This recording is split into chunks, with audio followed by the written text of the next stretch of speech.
and good. Today we are going to learn Standard 9 subject English Unit 1st, Tita's Tears, various exercises. So without wasting time, let's get started. સૌથી પહેલા આપણે comprehension શીખીશું જે તમને એક્ઝામમાં પહેલા વિભાગની અંદર પૂછવામાં આવે છે. Exercise 1 read the extract and answer the question. Paragraph વાંચો અને ક્વેશ્ચનના આન્સર કરો. ફર્સ્ટ પેરેગ્રાફ જોઈએ. long ago a Zulu hunter was sitting under a tree. કેટલાય સમય પહેલા એક ઝુલુ ટ્રાઇબનો હન્ટર એક ઝાડ નીચે બેઠો હતો. His name was Eddie. એનું નામ શું હતું? એડી. એડી કોણ હતો? એક ઝુલુ હન્ટર એટલે કે ઝુલુ શિકારી હતો. He saw a large herd of deer grazing in lush green meadow. અને એણે શું જોયું? એણે ઘણા બધા હરણો છે એનું એક ટોળું જોયું જે લીલાછમ ઘાસના મેદાનમાં ચરી રહ્યા હતા. He said to himself, these deers are really wonderful, but I have to run a lot to catch one of them. તે પોતાની જાત સાથે વાતો કરે છે અથવા તો વિચારે છે કે આ હરણ તો ખૂબ જ સુંદર અદ્ભુત છે, પરંતુ તેમને પકડવા માટે મારે ખૂબ જ દોડવું પડે છે, ખૂબ જ મહેનત કરવી પડે છે. Can't there be an easy way to get one? શું તેને પકડવાનો કોઈ સરળ રસ્તો હોઈ શકે? ચાલો આ પેરેગ્રાફ માટે હવે આપણે તો જોઈએ ક્વેશ્ચન્સ. Who was Eddie? એડી કોણ હતો?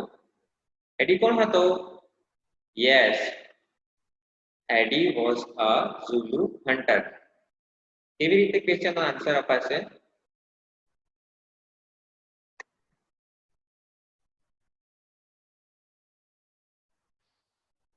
Eddie was a Zulu hunter.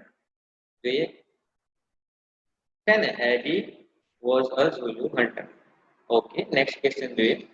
What did Eddie see? હવે અહીં did આપવામાં આવ્યું છે અને ક્વેશ્ચનમાં જ્યારે પણ did આપવામાં આવ્યું હોય ત્યારે ક્રિયાપદ ઓળખીને તેને ભૂતકાળમાં ફેરવવામાં આવે છે. તો Eddie એ તો કરતા છે અને સી એક ક્રિયાપદ છે, તો એને ભૂતકાળમાં ફેરવવા પડશે. તો એડીએ શું જોયું હતું? Yes, right. એડીએ શું જોયું હતું? અહીં બેઠો જવાબ આપવામાં આવ્યો છે. હી એટલે એડી. એડી saw a large herd of deer grazing in lush green meadow. Right? તો એ આન્સર ઓકે બરાબર જ છે. સો આઈ હોપ તમને આ પહેલા પેરેગ્રાફની અંદર ક્વેશ્ચન અને આન્સર સમજાયા હશે. તો આપણે આગળ વધીએ. Second paragraph. સડનલી અચાનક એકાએક he saw a female cheetah traveling silently closer to the grazing animal. તેમણે શું જોયું કે એક ફિમેલ ચીતા, માદા ચીતા ધીમે ધીમે સરકીને જે ચરતા હતા પ્રાણીઓ એટલે કે હરણનું ટોળું તેના તરફ ધીમે ધીમે જાય છે. ધેન પછી she left and caught a deer. તે કૂદકો મારે છે અને એક હરણને પકડી લે છે. તો અહીં ક્વેશ્ચન બની શકે ને કે કેવી રીતે પકડી લે છે, કેવી રીતે શિકાર કરે છે માદા ચિત્તા એક હરણનો. After some times her two young cubs came out of bush. તો થોડી સમયમાં એક ઝાડીમાંથી, ધ બસ એટલે એક ઝાડીમાંથી બે તેના બચ્ચા બહાર આવે છે. દે ઓલ એન્જોયડ ધેર મીલ. અને તેઓ પોતાનું ભોજન માણે છે. તો કોણ કોણ ભોજન માણે છે? ચિત્તા તેના બે બચ્ચા સાથે ભોજન માણે છે.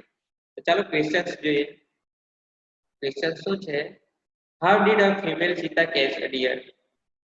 તો કેવી રીતે ફિમેલ ચિત્તા એક હરણને પકડે છે? આપણે ડિસ્કસ કરી રહ્યા ને.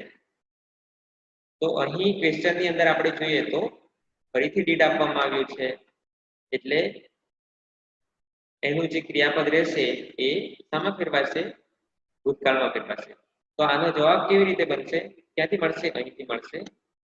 ફિમેલ ચિત્તા ટ્રાવેલિંગ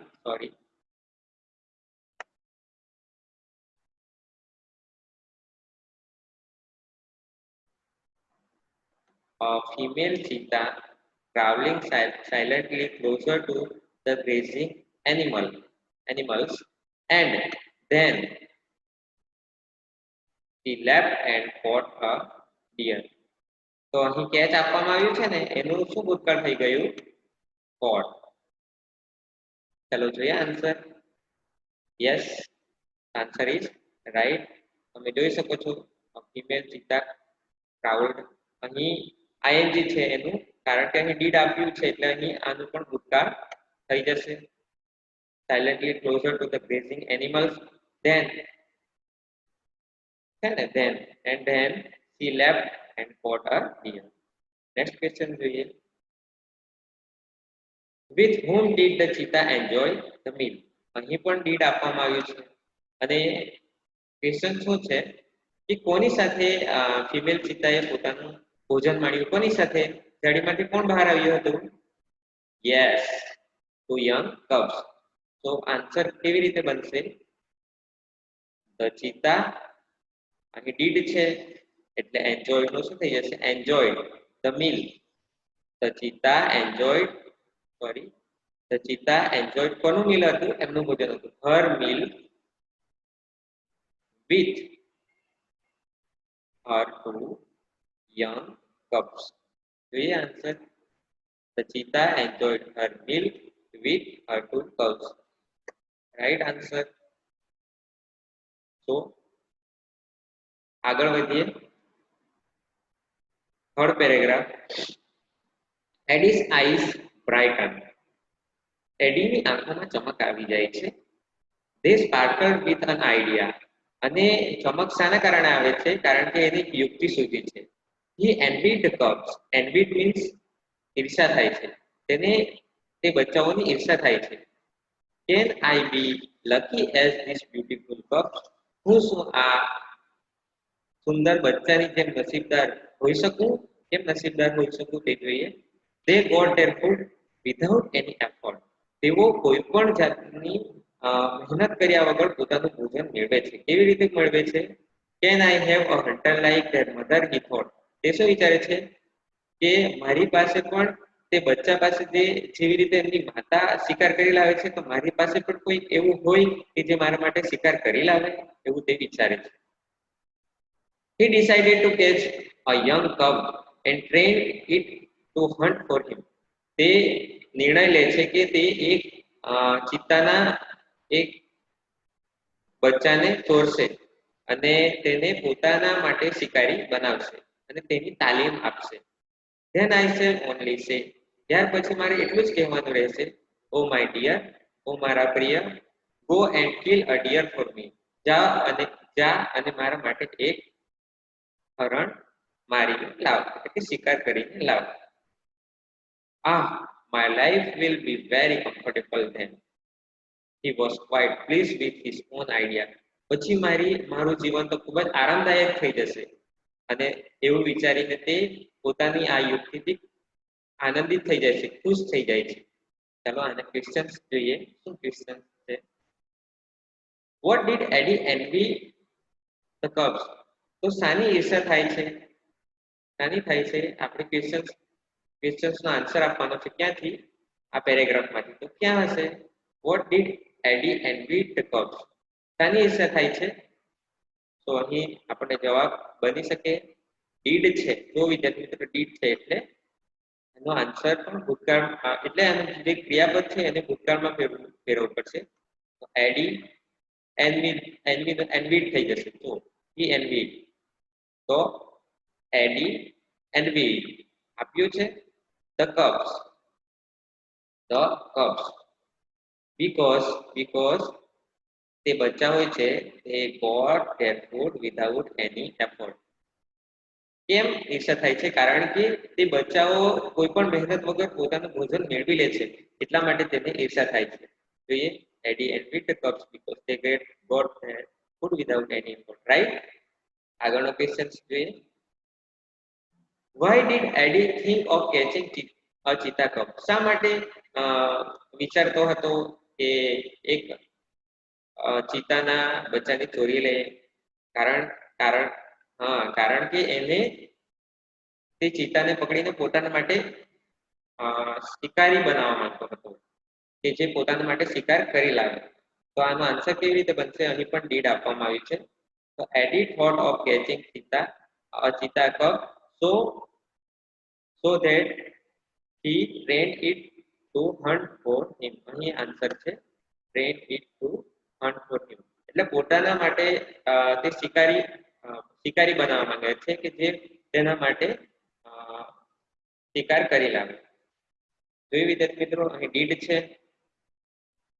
છે એટલે અહીં થોટ થઈ જશે. તો એડી thought of catching a cheetah cub so that he could train it to hunt for him. Okay, આગળનો પેરેગ્રાફ જોઈએ. આગળના પેરેગ્રાફમાં પ્રેક્ટિસ છે, એટલે હવે તમારે જવાબ તમારે ગેસ કરવાના રહેશે. એડી saw two tiny cubs. એડી બે નાના બચ્ચાઓને જુએ છે. They looked at him with their bright eyes. અને તે બચ્ચા એડી તરફ ચમકતી આંખો વડે જુએ છે. They were too young to run away. અને તે એટલા બધા નાના હતા કે તે જાતે ભાગી શકતા ન હતા. Eddie threw the net over them and the cubs were caught. તો એડી નેટ નાખે છે અને તે બે બચ્ચાને પકડી લે છે. કેવી રીતે પકડી લે છે? નેટ તે બચ્ચાઓ પર નાખે છે અને બચ્ચાઓને પકડી લે છે. He needed only one cub. તેને એક જ બચ્ચાની જરૂર હોય છે. But he thought, પરંતુ એ વિચારે છે, અરે, it is always better to have two selves instead of one.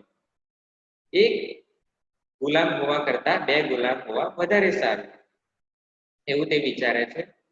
He dragged them with him and hid the under a big basket.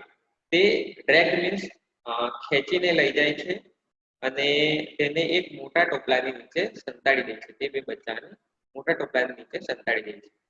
તો ક્વેશ્ચન્સ જોઈએ. What did Eddie see? એડીએ શું જોયું હતું? Any guesses? Yes, right.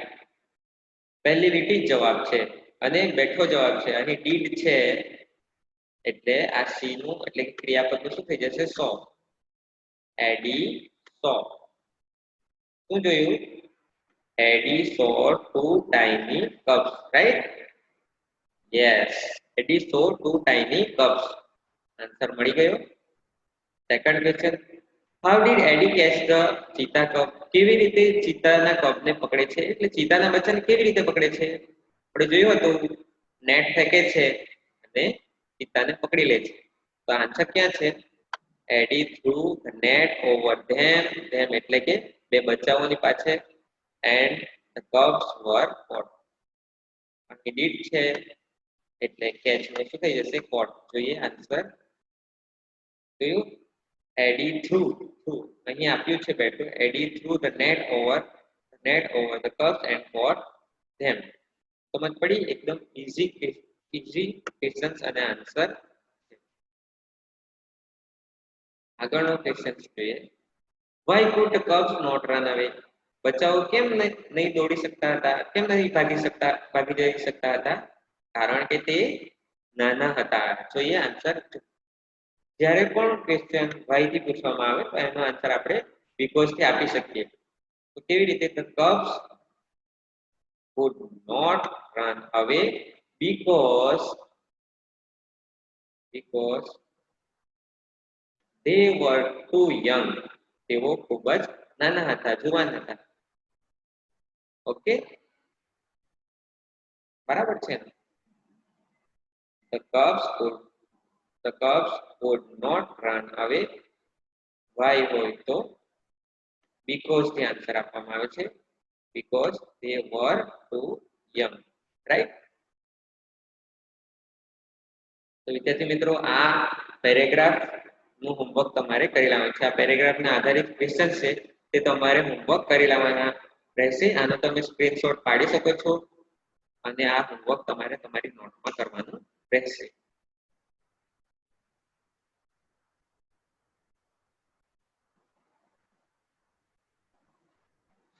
હવે facts of ચીતા આપવામાં આવ્યું હતું, જેના આધારે ક્વેશ્ચન્સ આન્સર્સ જોઈએ આપણે. તો ડાયટ શું છે ચિત્તાની? ચિત્તા શું ખાય છે? Medium size buck are its main food. એમનું મેઇન ભોજન શું છે? તેઓ મધ્યમ કદના કાળિયારને ખાય છે, એ એમનું મુખ્ય ભોજન છે. It is also catches hares and large birds. અને તે સસલાને પણ ખાય છે અને મોટા પક્ષીઓને પણ ખાય છે. તો અહીંથી ક્વેશ્ચન નીકળી શકે ને શું ખાય છે તે? શું ખાય છે? કાળિયાર, મધ્યમ કદના કાળિયાર, સસલા અને મોટા પક્ષીઓને ખાય છે. Cubs. The female gives birth to 2 to 4 cubs at a time. They are very beautiful with long silver gray fur. The mother calls them by giving a high-pitched whistle like a bird. તો જે female ચિત્તા હોય છે તે એકી સાથે 2 થી 4 બચ્ચાને જન્મ આપી શકે છે અને તે ખૂબ જ સુંદર હોય છે. કેવી રીતે સુંદર હોય છે? કારણ કે તેની રૂવાટી જે હોય છે તે સિલ્વર કલરની હોય છે અને તેમની માતા તેમને કોઈ પક્ષી જેવી રીતે અવાજ કરીને બોલાવે છે એવી રીતે તે પોતાના બચ્ચાને બોલાવતી હોય છે. ક્વેશ્ચન્સ જોઈએ. વોટ ડઝ અ ચીતા ઈટ? ચીતા શું ખાય છે? તો આપણે જોયું ને ડાયટની અંદર જોયું હતું કે ડાયટની અંદર ચીતા શું ખાય છે? ચીતા શું ખાય છે? Medium size buck are its main food. તો આનો આન્સર કેવી રીતે આપવામાં આવશે? અહીં ડઝ આપવામાં આવ્યું છે એટલે આ વર્તમાન કાળમાં છે. તો આને આપણે જવાબ આપી શકીએ. કેવી રીતે આપી શકીએ? તો ક્રિયાપદને એસ લાગશે. જો અહીં તમે જોઈ શકો છો અ ચીતા ઇટ્સ. અ ચીતા ઈટને ક્રિયાપદને શું લાગી ગયું? ઇટ્સ. અ ચીતા ઇટ્સ શું ખાય છે? Medium size bucks. અહીં આપવામાં આવ્યું છે medium size bucks and sorry comma આપવામાં આવ્યું છે કોમા હેર્સ. હેર્સ એટલે શું? સસલા, નાના સસલાઓ એન્ડ લાર્જ બર્ડ્સ. ઓકે, આગળનો ક્વેશ્ચન જોઈએ. અહીં ધ્યાનમાં શું રાખવાનું છે કે ડઝ આપવામાં આવ્યું છે એટલે અહીં વર્તમાન કાળમાં ક્વેશ્ચનનો આન્સર આપવાનો છે. આગળ જોઈએ. How does the mother call the cubs? અહીં પણ ડઝ આપવામાં આવ્યું છે એટલે ક્રિયાપદને શું લાગશે? ત્રીજો પુરુષ એકવચન છે એટલે ક્રિયાપદને શું લાગશે? એસ કે ઈએસ. તો કેવી રીતે બોલાવે છે? અહીં છેલ્લા વાક્યમાં જવાબ છે ધ મધર કોલ્સ. જોયું વિદ્યાર્થી મિત્રો? The mother calls the cubs. અહીં ધેમ કોના માટે વપરાયું છે? ધ કબ્સ માટે.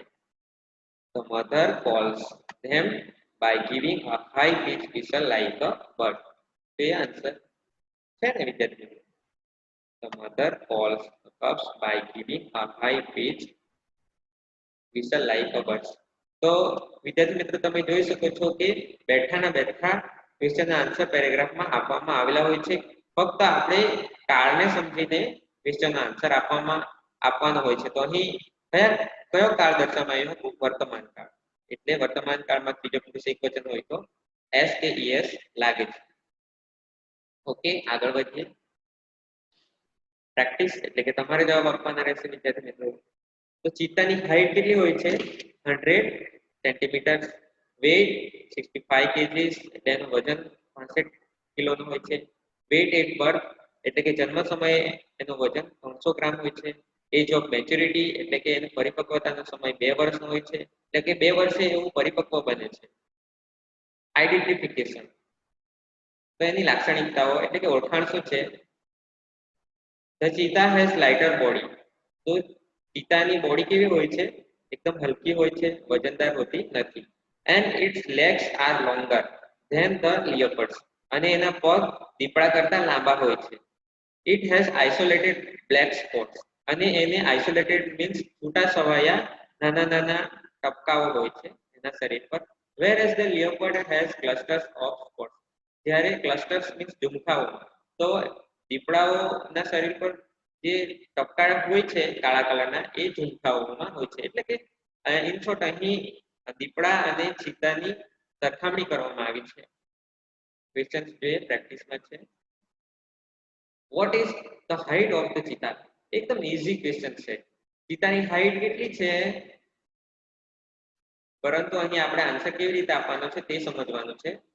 અહીંથી આપણે આન્સર આપી શકીએ height of the cheetah is ક્રિયાપદ સેકન્ડ નંબર પર આવે the height of the cheetah is કેટલી હાઈટ આપવામાં આવી છે 100 સેન્ટીમીટર જે આન્સર જો વિદ્યાર્થી મિત્રો એકદમ ઈઝી ક્વેશ્ચન છે તો height of the cheetah is 100 centimetre આગળ જોઈએ આગળનો question how will you identify a cheetah કેવી રીતે તમે ચીતાને ઓળખી શકો આઈડેન્ટિફિકેશનમાં તમને મળી શકે આન્સર રાઈટ ચીતાની બોડી કેવી હોય છે હલકી હોય છે અને એના પગ કેવા હોય છે લાંબા હોય છે અને આઇસોલેટેડ બ્લેક સ્પોટ્સ હોય છે તો આન્સર જોઈએ the cheetah has lighter body તો ડાયરેક્ટ જવાબ છે the cheetah has lighter body પછી કોમા છે લોંગર લેગ્સ પગ કેવા હોય છે લાંબા હોય છે and isolated black spot and isolated black spots on its body right હવે હોમવર્ક કરી લાવવાનું છે આ ફેક્ટ્સ ઓફ ચિત્તાસના આધારે આ બે ક્વેશ્ચનના આન્સર તમારે ઘરથી કરી લાવવાના રહેશે હવે આપણે જોઈએ exercise number 2 what do you feel when you read this sentence એટલે કે તમને શું અનુભવ થાય છે જ્યારે તમે નીચે આપવામાં વાક્ય આપવામાં આવશે તે તમે વાંચો ત્યારે તમને શું અનુભવ થાય છે રાઈટ વેલ ડન જો તમને કોઈ સારો એવો અનુભવ થાય છે કોઈ સારું કામ કર્યું હોય તો વેલ ડન તમે કહી શકો ઓર હાઉ સેડ તમને દુઃખ લાગે એવું કોઈ કામ કર્યું હોય દુઃખ લાગે એવું કોઈ કામ દર્શાવવામાં આવ્યું હોય તો how sad or what a shame ખૂબ જ શરમજનક કામ કર્યું હોય તો વોટ અ શેમ જોઈએ ફર્સ્ટ સેન્ટેન્સ શું છે Eddie decided to steal a cheetah cub હવે એડી નિર્ણય કરે છે એક બચ્ચાને ચોરવાનો તો એ કેવું વાક્ય કહેવાય તેને તમે વેલ ડન કહી શકો નહીં ને હાઉ સેડ કહી શકો નહીં પરંતુ શું કહી શકાય વોટ અ શેમ કેમ કે એક શરમજનક કામ કરવા જઈ રહ્યો છે રાઈટ આગળનું જોઈએ Eddie threw his net over the cubs and caught them હવે એડી પોતાની નેટ નાખે છે પોતા પાસે જે છે અને તે બે બચ્ચાને પકડી લે છે ત્યારે તમને શું અનુભવ થશે કોઈ વ્યક્તિ કોઈના બચ્ચાને પકડી લે તો શું અનુભવ થશે હા શું થશે હાઉ સેડ આગળનો ક્વેશ્ચન જોઈએ આગળનો વાક્ય જોઈએ but alas the mother cheetah could not find her young ones હવે તે પોતાના બચ્ચાને શોધી શકતી નથી એટલે મળતા નથી તો આપણે શું કહી શકીએ હવે વેલ ડન તો કહી શકીએ નહીં વોટર સેમ પણ નહીં કહી શકીએ શું આવશે આવશે કેમ કે એને પોતાના બચ્ચા મળતા નથી Sanno took the cub on his shoulder and returned him to the mother. એવું કામ કર્યું છે ખૂબ જ સરસ કામ કર્યું છે કે તે પોતે પોતાના ખભા પર જે ચિત્તાના બે બચ્ચા એડી દ્વારા ચોરવામાં આવ્યા હતા તે પાછા તેની માતાને આપે છે તો સરસ કામ કર્યું છે તો શું કહી શકાય છે વોટ સેમ કહેવાશે ના શું કહેવાશે વેલ ડન કહેવાશે આગળ જોઈએ એડી by his wicked act had brought dishonor to the whole Zulu tribe એટલે કે શું બદનામી લાવ્યો છે પોતાના જાતિમાં બદનામી લાવ્યો છે તો બદનામી ભર્યું કામ કર્યું છે તો શું આવશે what a shame The Zulu hunter decided to drive Eddie away from their village. હવે ઝુલુ હન્ટર જે સન્નો છે અને બધા તેના જે ટ્રાઇબમાં રહેતા લોકો છે તે તેને એડીને હંમેશ માટે કાઢી મૂકવાનો નિર્ણય લે છે કેમ નિર્ણય લે છે કારણ કે તેણે ચોરી કરી હતી અને પોતાના જાતિમાં બદનામી લાવી હતી તો કેવું કામ કહેવાશે આ ઝુલુ હન્ટર લોકોએ છે એને કાઢી મૂકે એ કેવું કામ કહેવાશે સારું કામ કહેવાશે કારણ કે એને પોતાના ખરાબ કામની સજા આપવામાં આવી છે એટલે શું આવશે વેલ ડન તો અહીં એક્સરસાઇઝ 2 પણ પૂરી થાય છે હવે આપણે જોઈશું exercise number 3 write who said to whom the following sentences એટલે વાક્ય કોણ કોને કહે છે એ આપણે લખવાનું છે અને વિદ્યાર્થી મિત્રો આ પણ એક્ઝામની અંદર પૂછાય છે તો ઇમ્પોર્ટન્ટ છે જોઈએ You have you have brought dishonor to the whole tribe. You have brought dishonor to the whole tribe. આ કોણ બોલતો હશે? કોણ બોલતો હશે? હા, સન્નો કોને કહે છે? એડીને કહે છે. તો જવાબ શું આવશે? સન્નો said to Eddie. સન્નો said to Eddie, right? Second છે હા, it's it is always better to have two selves instead of one. તો અહીં શું વાક્યમાં કહેવામાં આવ્યું છે કે એક ગુલામ હોવા કરતા બે ગુલામ હોવા સારા. કોણ કોને કહે છે? એની ગેસીસ? હા, અહીં એડી પોતાની જાતને કહે છે, પોતાની જાત સાથે વાત કરે છે. તો શું જવાબ આવશે? એડી said to himself. Eddy said to himself, right? તો અહીં આપણે એક્સરસાઇઝ નંબર 3 પણ પૂરી થાય છે. Thank you. અને હોમવર્કમાં તમને જે આપવામાં આવ્યું છે તે હોમવર્ક તમારે કરી લાવવાનું રહેશે. Okay, at the end thank you.